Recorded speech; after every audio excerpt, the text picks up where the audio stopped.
ഭജനയ്ക്കിടെ അതിവൈകാരികമായി പെരുമാറുന്ന നടി സുധാ ചന്ദ്രന്റെ വീഡിയോ വൈറലായതിനു പിന്നാലെ പ്രതികരണവുമായി സുധാ ചന്ദ്രൻ. തന്റെ ആത്മീയ അനുഭവത്തെക്കുറിച്ച് വിശദീകരണം നൽകേണ്ട ആവശ്യം തനിക്കില്ലെന്നാണ് നടിയുടെ പ്രതികരണം. ഭജന നടക്കുന്നതിനിടെ നടി സുധാ ചന്ദ്രൻ നിയന്ത്രണം വിട്ട് അസാധാരണമായി പെരുമാറുന്നതാണ് വീഡിയോ. 3-ാം തീയതി മുംബൈയിൽ നടന്ന ആത്മീയ ചടങ്ങിലായിരുന്നു സംഭവം. വേദിയിൽ പ്രാർത്ഥനയും ചടങ്ങുകളും നടക്കുന്നതിനിടെ നടി അസാധാരണമായി പെരുമാറാൻ തുടങ്ങി. നിന്നയിടത്തു നിന്നും നിയന്ത്രണമില്ലാതെ ചാടുകയും അലറിക്കരയുകയും ചെയ്യുന്ന സുധാചന്ദ്രന്റെ വീഡിയോ വൈറലായിരുന്നു. ഇതിനു പിന്നാലെ നടിക്കെതിരെ ട്രോളുകളും വിമർശനങ്ങളും ഉയർന്നു. സംഭവത്തിൽ ഇപ്പോൾ പ്രതികരിച്ചിരിക്കുകയാണ് താരം.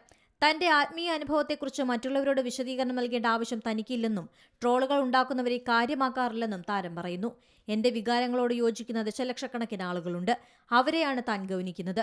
മറ്റുള്ളവർ എന്തു പറയും എന്നതിനെക്കുറിച്ച് ഒരിക്കലും ആകുലപ്പെട്ടിട്ടില്ലെന്നും താരം കൂട്ടിച്ചേർത്തു. ഓൺലൈൻ വരുന്ന ട്രോളുകൾക്കോ അനാവശ്യമായ അഭിപ്രായങ്ങൾക്കോ താൻ ഉത്തരവാദിയല്ലെന്നും നടി അഭിപ്രായപ്പെട്ടിട്ടുണ്ട്. ഭജനയ്ക്ക് സുധാചന്ദ്രന്റെ കുടുംബാംഗങ്ങളും പങ്കെടുത്തിരുന്നു. News desk Zee Malayalam news. ഏറ്റവും പുതിയ വാർത്തകളും വിശേഷങ്ങളും വിരൽ തുമ്പിലറിയാൻ സീ മലയാളം ന്യൂസ് എല്ലാ ഡിജിറ്റൽ പ്ലാറ്റ്ഫോമുകളിലും ലഭ്യം.